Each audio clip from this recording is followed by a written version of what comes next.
The message came at 3 in the morning, Earth time. Ambassador Elena Vasquez was sitting alone in her small quarters on Etheris Prime, the massive space station that floated between star systems like a silver coin lost in the dark. She had been reading reports from the colony on New Havana when her screen turned red and a single line of text appeared. Emergency session. Full council. Immediate. She put down her coffee. In 5 years as Earth's representative to the Galactic Council, she had never seen a full emergency call. Not once. She dressed quickly and walked through the long, curved hallways of the station. The walls were made of something that looked like glass but felt like stone, built by a species that had gone extinct long before humans learned to make fire. The station was old. The council was old. Everything in the galaxy, it seemed, was old except for humanity. When she reached the great doors of the Concord Hall, she paused. She could already hear voices inside, not calm, diplomatic voices, but the sharp and fearful sounds of people who were afraid. She straightened her jacket, took a breath, and walked in. The Concord Hall was enormous. It was shaped like a bowl, with 42 seats arranged in a wide circle, each one designed for a different species. Some seats were filled with water. Some were wrapped in heat coils. One was simply a dark cloud of gas held in place by a containment field. In every seat, a representative sat or floated, or hung, and every single one of them looked terrified. At the center of the circle stood High Arbiter Zorath, the chairman of the council. He was tall and thin, with a hard shell covering his body like black armor. His species, the Valeth, were insectoid 6 legs, 4 arms, and a face made of sharp angles and tiny golden eyes. He was over 300 years old, and had led the council for most of that time. Elena had never seen him look worried before. Tonight, his golden eyes moved too quickly, and his upper arms were folded tight against his chest. "The session is now open," Zorath said. His voice was translated by the station's systems into a flat, calm tone, but Elena could hear the clicks underneath, fast and uneven. He activated the central holo display. A map of the galaxy appeared, glowing blue and white. Then 3 star systems near the outer edge turned red, one after another. "The Ven Dominion has attacked," Zorath said. 3 sovereign council species, the Elori, the Droon, and the Makaran, have been invaded. The Makaran homeworld has been destroyed. Completely. Early estimates suggest 4 billion dead. The hall went silent. Elena felt her stomach drop. 4 billion. She had visited the Makaran homeworld once. It had been covered in golden forests that sang when the wind blew through them. Now it was glass and ash. Zorath continued. The Ven Dominion was a military empire from the Outer Rim. They had been growing for centuries, conquering smaller species that had no council protection. But now they had crossed the line. They had struck council members directly, and they had done it with terrifying speed. "They sent a message," Zorath said. He played it. The hologram changed to show a face broad, gray-skinned, with deep-set eyes that glowed faintly orange.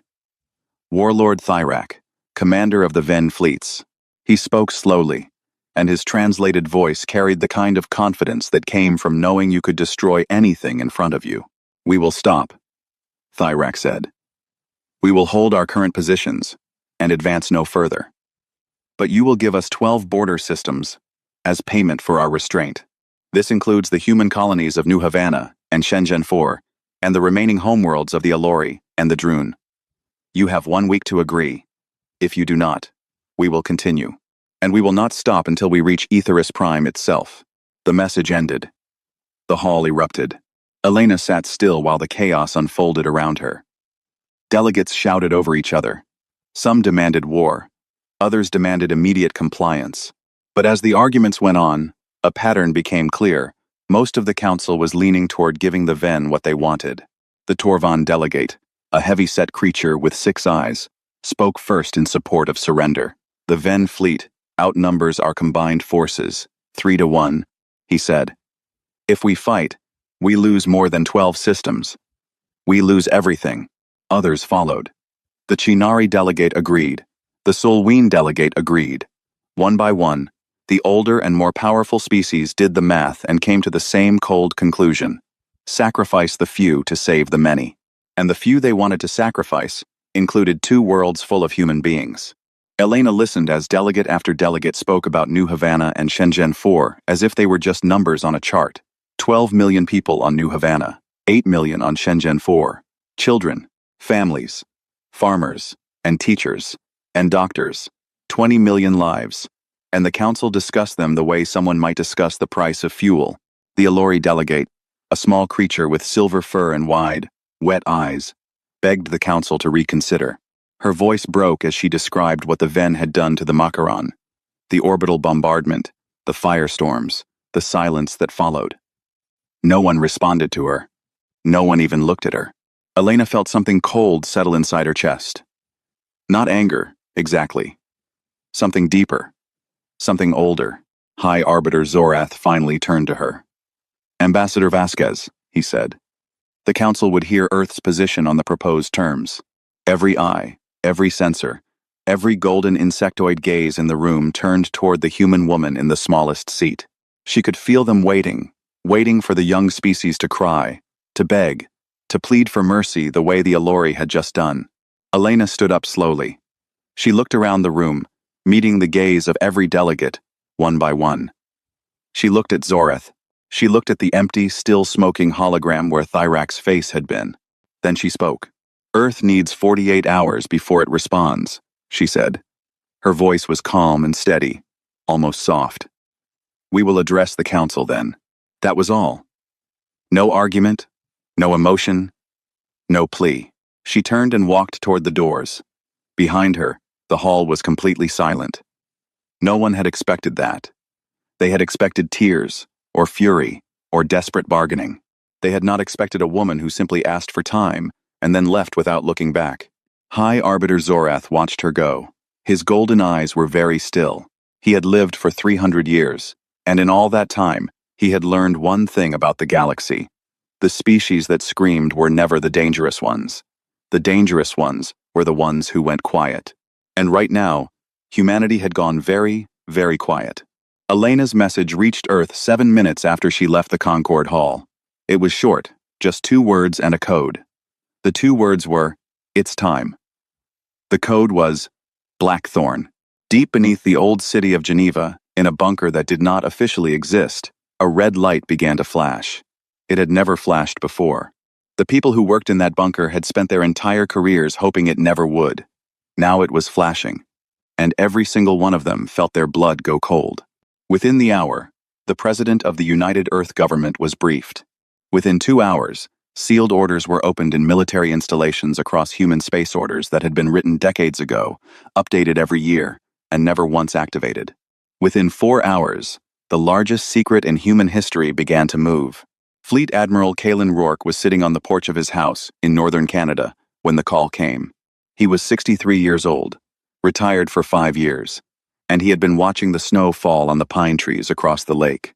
His face was hard and lined, with a scar that ran from his left temple to his jaw, a gift from a border skirmish 20 years ago that had also taken his daughter from him. The phone rang. He looked at the screen. He closed his eyes for a moment. Then he answered. "Admiral Rourke," said the voice on the other end. "Blackthorn is active. A transport is landing at your location in 12 minutes. He didn't ask questions. He went inside, put on his uniform, and was standing on his front porch with a packed bag when the military shuttle broke through the clouds and landed on his frozen lawn. 3 hours later, he was standing inside Fort Achilles. Fort Achilles was hidden in the Oort cloud, the vast shell of ice and rock that surrounded the solar system far beyond the orbit of Pluto. From the outside, it looked like just another frozen rock drifting in the dark. From the inside, it was the most advanced military installation humanity had ever built. A hollowed-out asteroid filled with command centers, weapons labs, training facilities, and docking bays large enough to hold a city. And ships. Thousands of ships. Rourke stood on the main observation deck and looked out through the reinforced glass at the cavern below. Row after row of warships sat in their docks, dark and silent. Their hulls painted the color of deep space. Destroyers, cruisers, carriers, dreadnoughts. 4,000 vessels, each one armed with weapons that no other species in the galaxy knew existed. This was the Phalanx. A woman walked up beside him. Dr. Lian Zhao was small, quiet, and wore glasses that she didn't need. She had perfect vision, but she said the glasses helped her think. She was 51 years old and had spent the last 25 of those years building things that could end worlds. "Admiral," she said. "Welcome back." "Doctor," he said. "I wish it were under better circumstances." She nodded and handed him a tablet. On it was the full briefing: the Ven invasion, the Council's cowardice, Elena's 48-hour request, and the classified intelligence that Earth spy networks had been gathering on the Ven for the past 60 years. Rourke read it all. Then he looked up. "How long have we known the Ven would do this?" "We predicted it 30 years ago," Zhao said. Their expansion pattern was obvious. Every 50 years, they push further in. The Council talks. The Council surrenders territory. The Ven grow. It's a cycle, and no one ever breaks it. Until now. Until now. She led him deeper into the station, through corridors that hummed with energy and activity. Technicians ran past them. Engineers shouted orders. Pilots suited up in silence, their faces serious and pale. The entire base had come alive in a matter of hours, like a sleeping giant that had finally opened its eyes. They reached the weapons lab. Zhao placed her hand on a scanner, and a heavy door slid open. Inside was a room filled with cold blue light, and a single weapon sitting on a raised platform in the center. It was not large, about the size of a man's torso, and it was perfectly smooth, without markings or seams. It looked almost peaceful. "Collapse warhead," Zhao said. "Mark 7th. Each one creates a localized gravitational singularity on detonation. A temporary black hole, if you want to think of it simply. It lasts for approximately 4 seconds. In those 4 seconds, it pulls in everything within a radius of 200 kilometers and crushes it into nothing." Rourke stared at it. "How many do we have?" "Enough," Zhao said quietly. He understood what she meant. Enough to break a fleet, enough to crack a planet, enough to end a civilization, if the order was given. "The Council has no idea," Rourke said. It wasn't a question. No one does. For 130 years, we've shown the galaxy a small defense fleet, just enough to look like we could protect our borders and not a ship more. We let them think we were weak. We let them think we were children. And behind the curtain? Behind the curtain, we studied every war this galaxy has fought for the last 10,000 years. Every conflict. Every betrayal. Every time the Council sold out a smaller species to keep the peace. And we made a decision made by every government Earth has had since we first reached the stars." She looked at him with calm, steady eyes. "We decided that we would never be the species that gets sacrificed." Rourke nodded slowly. He thought about his daughter. He thought about the Makaran. 4 billion people turned to dust because the Council was too afraid to fight. He thought about New Havana, where children were right now going to school, playing in parks, growing up under an alien sun, completely unaware that a room full of alien politicians had just voted to hand them over to monsters. No, not on his watch. He walked to the main command center and stood before the central console. 200 officers looked up at him, waiting. "Ladies and gentlemen," he said, "Operation Downfall is active. All ships will be combat ready within 36 hours. Navigation has already plotted our jump coordinates, not to our borders, not to the Ven front lines, but to the heart of Ven space itself. We're not going to defend. We're going to show up on their doorstep and tell them to go home." He paused and looked around the room. "And if they don't go home, we will make sure they never leave home again." The room was silent for a moment. Then every officer stood and saluted. On the observation deck, Zhao stood alone and watched through the glass as the first ships began to power up. Their engines glowed blue in the dark cavern, one after another, like stars being born. She placed her hand on the glass and whispered something to herself. Not a prayer, exactly, but close. She had built these weapons because she believed they would keep people safe. She had spent 25 years of her life perfecting the science of destruction so that it would never need to be used. That was the idea. That was always the idea. But now the ships were moving, and the warheads were armed, and somewhere far away, an empire of killers was deciding whether or not to call humanity's bluff. The problem, Zhao thought, was that it wasn't a bluff. Back on Aetheris Prime, Elena sat in her quarters and prepared a single data chip. It was small enough to fit in her palm. It contained enough information to change the balance of power in the galaxy forever. She held it up to the light and turned it slowly between her fingers. 48 hours. The council had given her 48 hours because they thought she needed time to accept the inevitable. They thought she would come back broken and ready to surrender. They had no idea what was coming. The 48 hours passed slowly for the galaxy, and not slowly enough for anyone on Earth. When Elena Vasquez walked back into the Concord Hall, every seat was filled. Word had spread. Not just to the 42 council species, but beyond to the trade guilds, the science collectives, the independent stations that orbited distant stars and listened to council broadcasts the way ancient humans once gathered around fires. The galaxy was watching. The hall was quieter than before. The fear had settled in deeper now, the way cold water sinks to the bottom of a lake. In the 2 days since the emergency session, the Ven had continued to tighten their grip on the 3 conquered systems. Reports of atrocities had leaked through cities burned, populations forced into labor camps, entire continents declared Ven territory. The Alori delegate had not stopped crying. The Droon delegate had not spoken at all.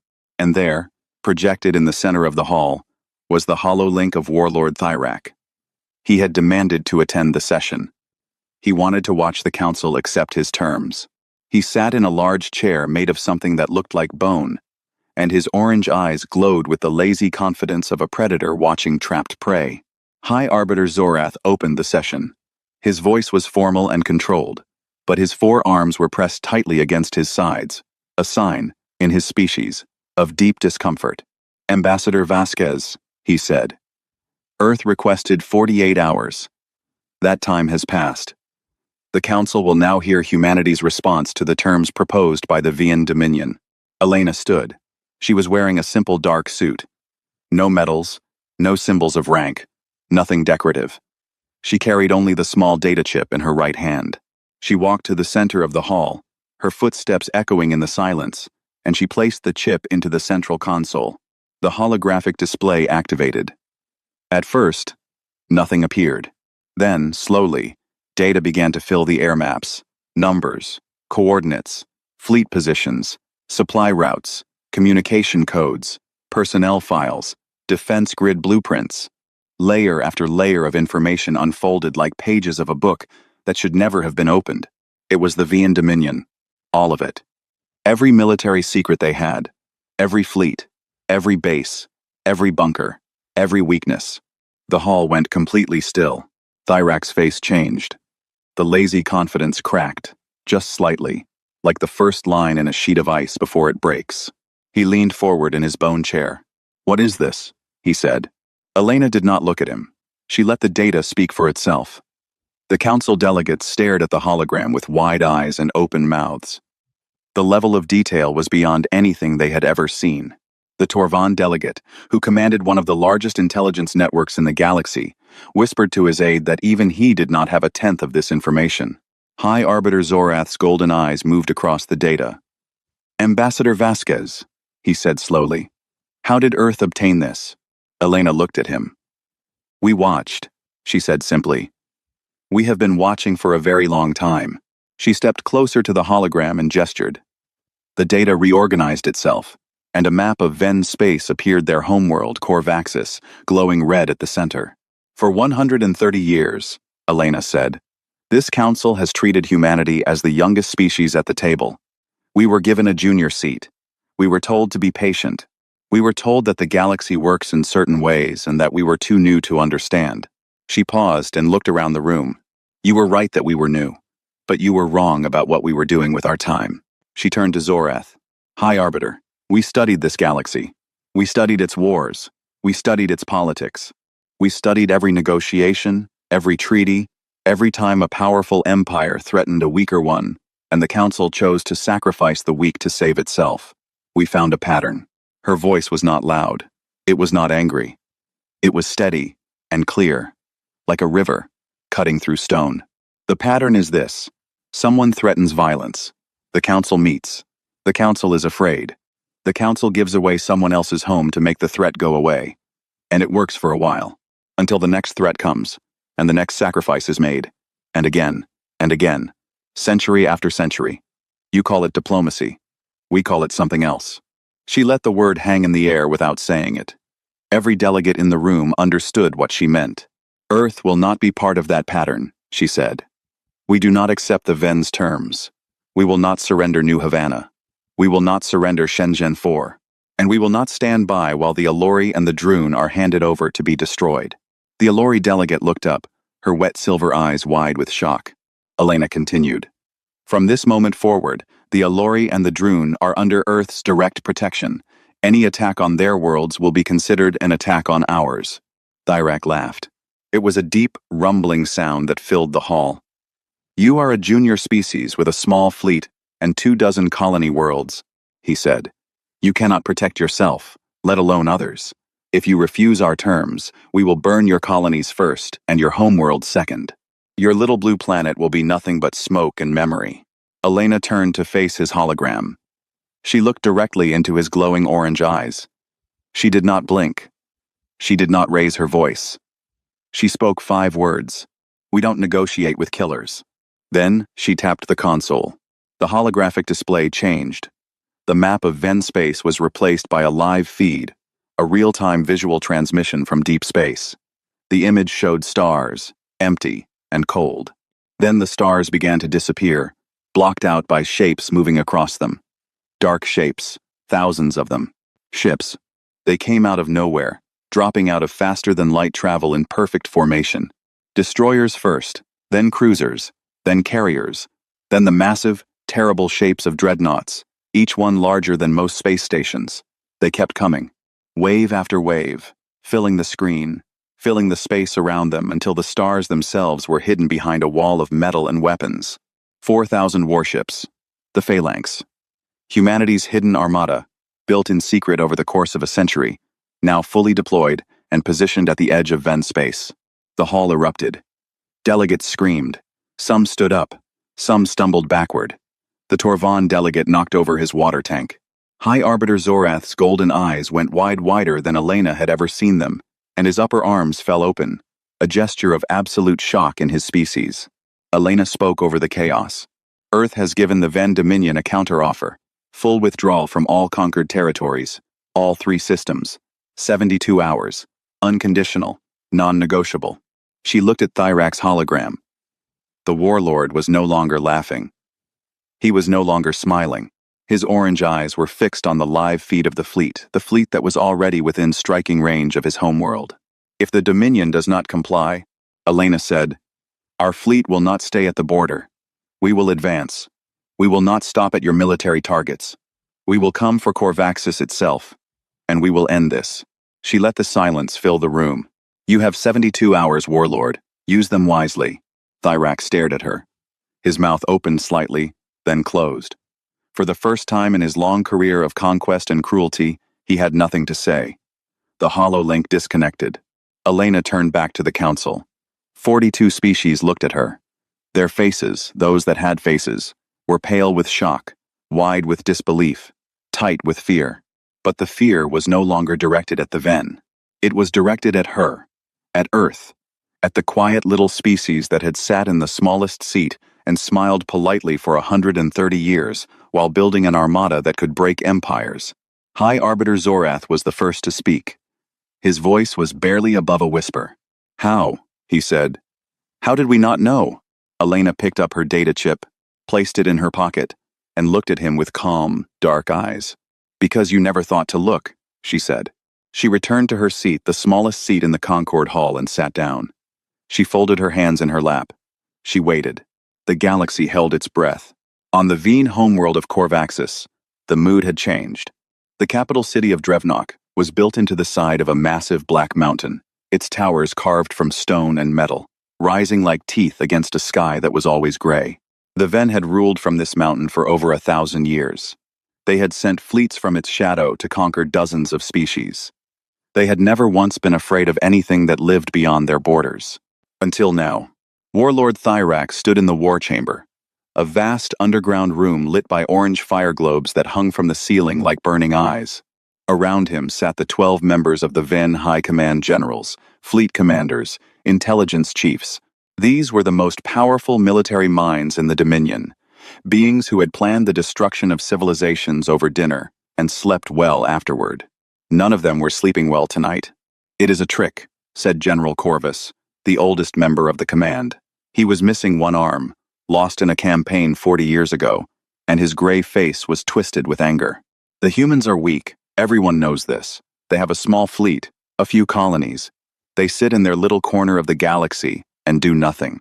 This so-called armada is an illusion, projected images, sensor tricks, nothing more." Thyrak said nothing. He simply activated the display on the central table.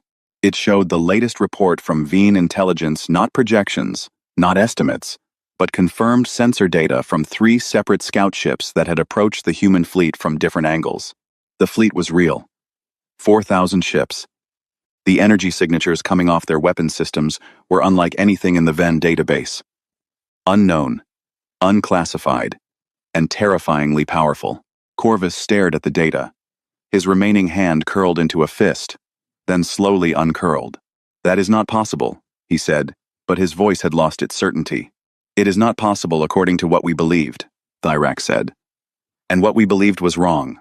He pulled up another file, the intelligence dossier that the human ambassador had displayed before the council. Their own military positions, their own supply lines, their own defense codes, all laid out with perfect accuracy. The humans had been watching the Ven for decades, perhaps longer, and the Ven had never once detected them. "They know everything about us," Thyrak said, "and we know nothing about them.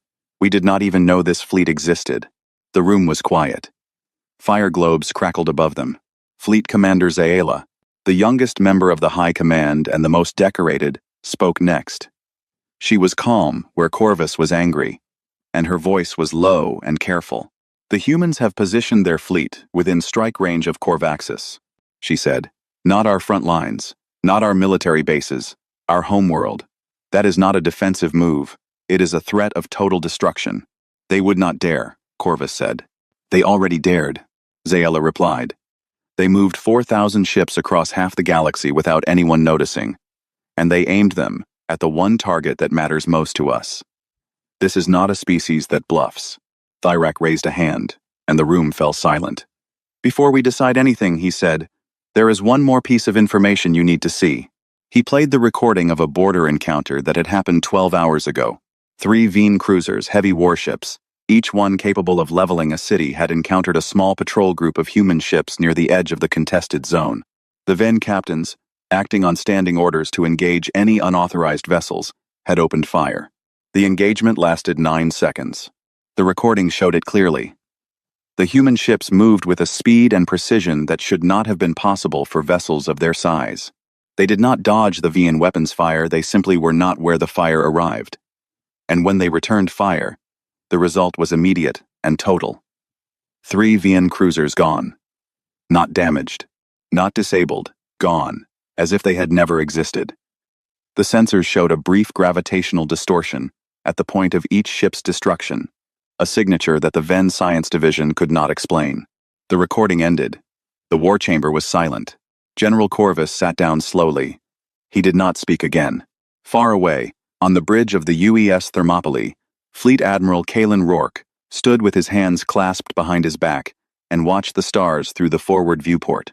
The Thermopylae was the flagship of the Phalanx, a dreadnought 3 kilometers long, carrying enough firepower to crack a moon. Around it, the rest of the fleet held formation in perfect silence, their running lights dimmed, their weapons hot, waiting. Rourke had not slept in 36 hours. He did not feel tired. He felt the way he always felt before a potential engagement, sharp, focused, and deeply aware of the weight on his shoulders. Every ship in this fleet, every crew member, every weapon, they were all his responsibility. And so were the 20 million civilians on New Havana and Shenzhen IV, the surviving populations of the Alori and Droon homeworlds. And, if things went badly, the 8 billion people on Earth itself. His executive officer, Captain Mara Singh, approached him with a status report. "All ships report combat ready, Admiral. The fleet is holding position. 59 hours remaining on the deadline. Any movement from the Ven? Their main fleet is still positioned around the 3 conquered systems. No advance toward us. No retreat either. They're sitting still. They're thinking," Rourke said. "Yes, sir." He turned from the viewport and walked to his private office, A small room behind the bridge with a desk, a chair, and very little else. On the desk was a photograph in a simple frame. It showed a young woman with dark hair and her father's eyes, laughing at something outside the frame. Lieutenant Sarah Rourke. She had been 24 when she died, killed in a border skirmish with pirates that the council had classified as a minor incident in a non-priority zone. The official report had called her death an acceptable loss. Rourke had never accepted it. He sat down and looked at the photograph for a long time. Then his console beeped. An incoming message from Fort Achilles. He opened it. Dr. Zhao's face appeared on screen, tired but steady. "Admiral," she said, "all collapse warheads are armed and synchronized with the fleet targeting systems. If you give the order, they can deploy within 4 minutes. Understood." There was a pause. Zhao took off her unnecessary glasses and rubbed her eyes. "Kalen," she said, dropping the formality. They had known each other for 20 years. "Do you think it will come to using them?" He looked at the photograph on his desk. He thought about 4 billion Makaran who had died because no one was willing to fight for them. He thought about the Alori delegate crying in the Concord Hall while the galaxy looked away. He thought about every species that had ever been sacrificed on the altar of someone else's peace. "I hope not," he said. "But hope isn't a strategy." Zhao nodded. She understood. She had built these weapons for exactly this reason, not to use them, but to make sure the people who would use them against others had a reason to stop. Deterrence. The oldest game in human history. The game that only worked if the other side believed you would follow through. "Lean," Rourke said. "Yes? If they call our bluff, if they push, and I have to give the order how many will die on Corvaxis." She put her glasses back on. Her face was very still. "The entire planet," she said. 11 billion. The number hung between them like a stone in the air. "I need you to know something," Rourke said. "If I give that order, it won't be out of anger. It won't be revenge. It will be because they gave us no other choice, and because if we back down now, the next species that sits in that junior seat on the council will be the one that gets sacrificed." "I know," Zhao said softly. "That's why they chose you." The call ended. Rourke sat alone in the quiet room. Outside, 4,000 ships waited in the dark, armed with weapons that could end worlds. Inside, one man carried the weight of a decision that no one should ever have to make. 59 hours. The clock was ticking, and on the other side of the galaxy, in a war chamber carved into a black mountain, the most feared military empire in the known universe was doing something it had never done before. It was afraid. 6 hours remained on the deadline when the message came. Elena was standing in her quarters on Atheris Prime, staring out the window at the endless black of space, when her console lit up. It was not a council transmission. It was not routed through the diplomatic channels. It came directly to her, on a frequency that only Earth's communication systems could decode. The Ven had figured out how to reach her personally. That alone told her something important. They had been paying attention. She opened the transmission. Warlord Thyrak's face appeared on the screen. He looked different. The arrogance was gone. The lazy glow in his orange eyes had dimmed to something quieter. Something Elena had never expected to see on a Veen face. He looked tired.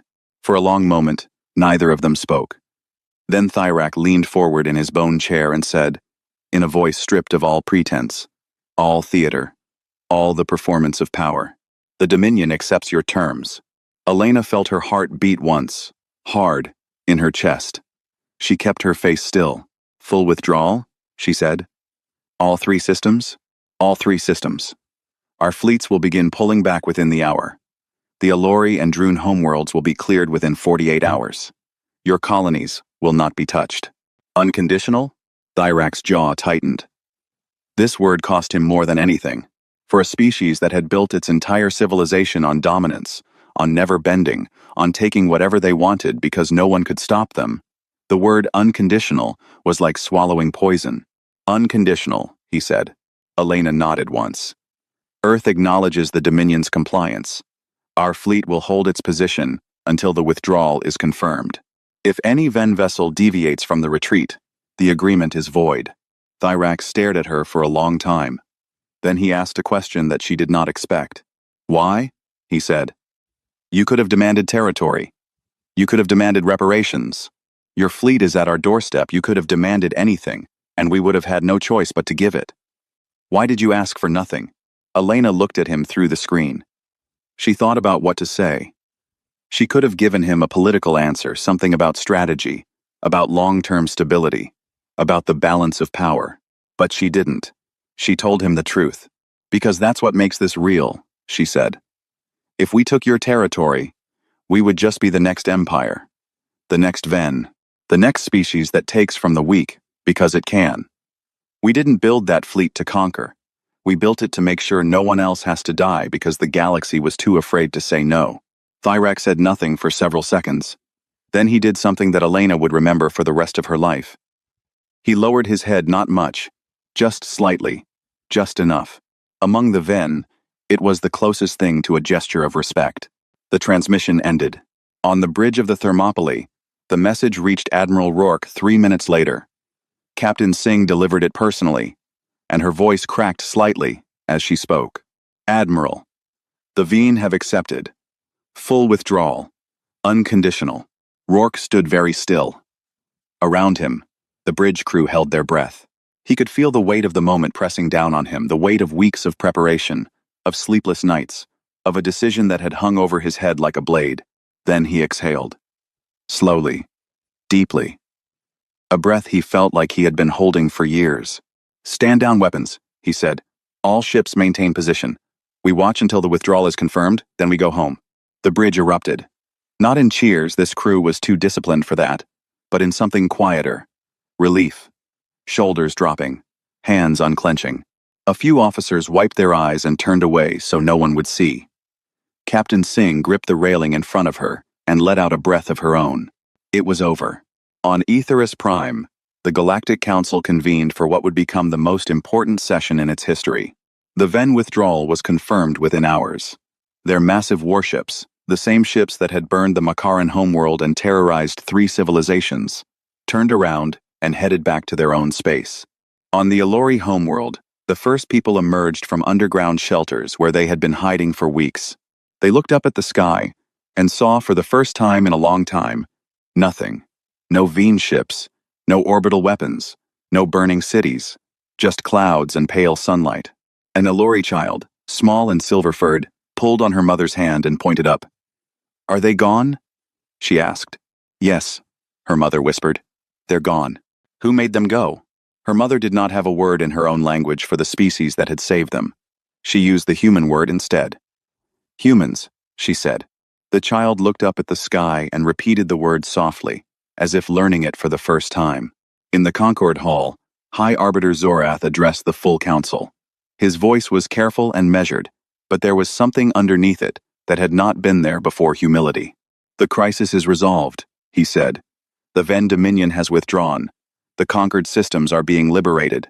This outcome was achieved entirely through the actions of Earth and its representatives. He turned to Elena. Ambassador Vasquez, the Council wishes to know, what does Earth want in return for its intervention? Territory? Expanded representation? Trade concessions? Name your price, and the Council will honor it. Elena stood. She looked around the room at the 42 species that had, just days ago, been ready to trade her people away like cargo. She felt no anger toward them. She understood fear. She understood the instinct to survive at any cost. But she also understood that survival without principle was just another word for slow death. Earth wants one thing, she said, a new law, a permanent, binding resolution that no member species of this council will ever again be offered as a bargaining chip to an aggressor. No homeworld will be surrendered. No population will be traded. No civilization will be sacrificed so that others can avoid a fight. She paused. If this council is going to mean something, if it is going to be more than a place where the powerful negotiate away the lives of the weak, then it needs to stand for something that cannot be negotiated. The hall was silent. Zorath looked at her for a long time, his golden eyes unreadable. Then he turned to the council. The motion is on the floor, he said. All in favor. Every seat in the chamber lit up green, every single one. Even the species that had argued loudest for surrender, even the Torvan, Even the Kinari, they all voted yes. Some of them, Elena suspected, voted out of genuine conviction. Others voted because they had just watched a junior species deploy a secret armada and stare down the most feared empire in the galaxy without blinking. And they were smart enough to know which way the wind was blowing. Either way, the resolution passed. Unanimously. In the days that followed, the galaxy changed. Not all at once, galaxies are large, and change moves slowly through them, like light through deep water. But it changed. 14 species formally requested alliance treaties with Earth. The Alori ambassador, her silver fur still matted from weeks of hiding, came to Elena's quarters and said nothing. She simply took Elena's hand in both of hers and held it. That was enough. The Ven Dominion retreated behind its borders and went quiet. Intelligence reports suggested that Thyrak had begun reforms within the Dominion, though whether out of genuine change or simple fear was impossible to say. It didn't matter. What mattered was that the killing had stopped. On Aetheris Prime, workers installed a new seat in the Concord Hall. It was larger than Elena's old one. It was placed in the inner ring, among the senior species. No one objected. And far away, in the cold silence between stars, the Phalanx began its long journey home. 4,000 ships moved through the dark in perfect formation, their weapons cold, their engines humming softly. They had crossed half a galaxy prepared to fight a war that would have killed billions. They were going home without firing a single shot in anger. On the bridge of the Thermopylae, Admiral Rourke stood alone at the viewport. The stars moved slowly past white, blue, gold. His console beeped. A message from Dr. Zhao at Fort Achilles. It was short, just one line. We didn't have to use them. He read it twice. Then he picked up the photograph from his desk, his daughter, laughing. Forever young, forever gone. He held it against his chest for a moment. That was always the point, he said quietly. He set the photograph down, straightened his uniform, and walked back to the bridge. There was a fleet to bring home. There were crews who hadn't seen their families in weeks. There were colonies full of people who would never know how close they had come to annihilation. And that was fine. That was exactly how it should be. The whole point of carrying the weight was so that others didn't have to. The Thermopylae sailed on through the dark, leading its fleet toward a small, blue world orbiting an ordinary star. Behind them, the galaxy whispered. On trading posts and space stations, in the halls of alien governments and the classrooms of alien children, in the deep places where old species kept their histories and their fears, a new story was being told. It was the story of a young species that had been underestimated, overlooked, and dismissed, a species that had sat quietly in the smallest seat and watched and waited and built something in the dark. A species that, when the moment came, did not ask for power or revenge or glory. It asked only that the galaxy be better than it was. And when they spoke of Earth, they spoke of it differently now. Not with pity, not with dismissal, not even with fear, though the fear was there, buried deep. They spoke of it the way you speak of a storm that could have destroyed everything but chose instead to clear the sky. They spoke of it with respect. And somewhere, on a dozen liberated worlds, children looked up at unfamiliar stars and asked who had saved them. The answer moved through the galaxy like a wave, quiet and unstoppable, carrying with it a truth that the universe would not soon forget. The humans came, not for conquest, not for profit, not for power. They came because it was right, and they would come again.